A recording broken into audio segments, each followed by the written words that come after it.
আজি এই দিনটোত মই সৰ্বানন্দ সোণোৱাল ডাঙৰীয়াৰ বাসগৃহলৈ আহিছোঁ আৰু এসময়ত আমগুৰিত যেতিয়া অসমৰ ৰাজনৈতিক ইতিহাসৰ দুগৰাকী শক্তিশালী প্ৰাৰ্থী বিমলা প্ৰসাদ চলিহা অসমৰ মুখ্যমন্ত্ৰী আৰু যেতিয়া খগেন বৰবৰুৱাৰ মাজত যেতিয়া ৰাজনৈতিক যুঁজ হৈছিল তেতিয়া বিমলা প্ৰসাদ চলিহাৰ খোলা জীপতে উঠি গৈ খগেন বৰবৰুৱাই একেখন জনসভা তেওঁ সম্বোধন কৰিছিল।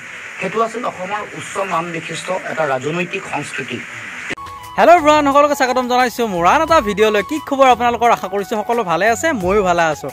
আৰু অসমৰ সকলোতে এইকেইদিন ৰাজনৈতিক কথা বতৰাই শীৰ্ষস্থান দখল কৰি আছে। ৰাজনীতিৰ কথা বতৰাত একেবাৰে আগ্ৰহী নহয়, তথাপিও মোৰ এটা বস্তু বহুত বেছি ভাল লাগে। ডিব্ৰুগড় সমষ্টিৰ দুজন প্ৰতিদ্বন্দ্বী, এজন হ'ল লুৰুণজ্যোতি গগৈ, এজন হ'ল সৰ্বানন্দ সোণোৱাল। আৰু সৰ্বানন্দ সোণোৱালৰ ঘৰত গৈ লুৰুণজ্যোতিয়ে আচৰিত এটা মন্তব্য কৰিলে। সেই মন্তব্যটো চাই মোৰ বহুত বেছি ভাল লাগিল। মন্তব্যটো কিন্তু যিবিলাক এতিয়া অসমৰ ৰাজনীতিত চলি আছে তাতকৈ বহুখিনি পৃথক, আৰু সেই মন্তব্যটো চাই মোৰ বহুত বেছি ভাল লাগিলে।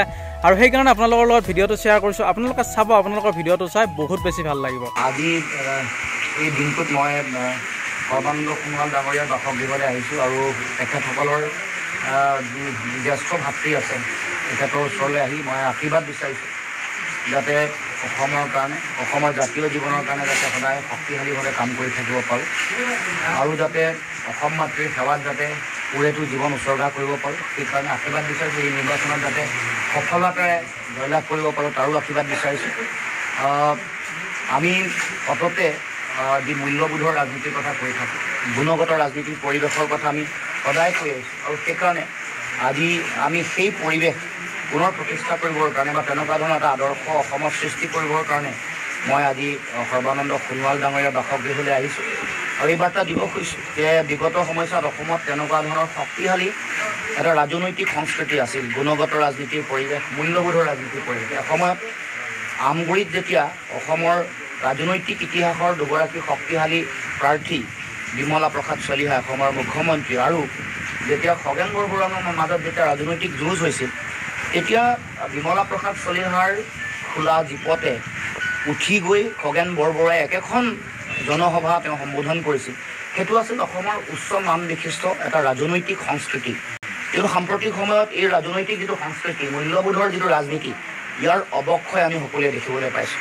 চাৰিওফালে এটা ঘৃণাৰ পৰিৱেশ সৃষ্টি কৰা, একেবাৰে নিম্ন পৰ্যায়ৰ আক্ৰমণ কৰা, অৰুচিপূৰ্ণ মন্তব্য ৰখা, এইবোৰে আমাৰ ৰাজনৈতিক সংস্কৃতিটোৰ প্ৰতি এটা প্ৰভাৱ পেলাইছে।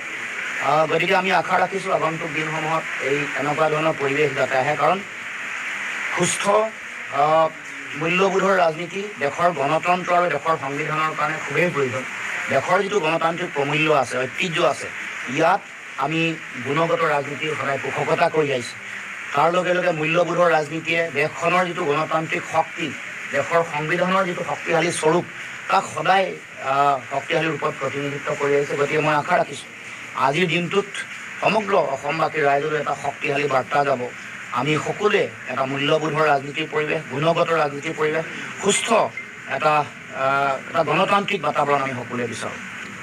মই এইটোৱে ক'ব খোজোঁ যে যুঁজখন আচলতে আদৰ্শৰ যুঁজ।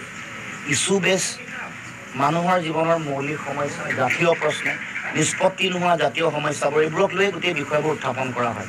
কোনে কি কৰিলে, কি নকৰিলে, বা জাতীয় প্ৰশ্ন ক'ত অমীমাংসিত হৈ থাকিল, কোনবোৰ সাধাৰণ জনগণৰ মৌলিক কোনবোৰ বিষয়ক আমি আগৰ যিসকল নেতা আছে তেওঁলোকে এড্ৰেছ কৰিব নোৱাৰিলে, বা আদৰ্শগত পাৰ্থক্য ক'ত, এইবোৰ বিষয়ক লৈয়ে বিতৰ্ক হয়, ডিবেট হয়। মই ভাবোঁ যে এইটোত মই কোনো অস্বাভাৱিকতা নাই। ডিবেট হ'বই, ইছ্যু বেছ হ'ব, আদৰ্শগতভাৱে হ'ব।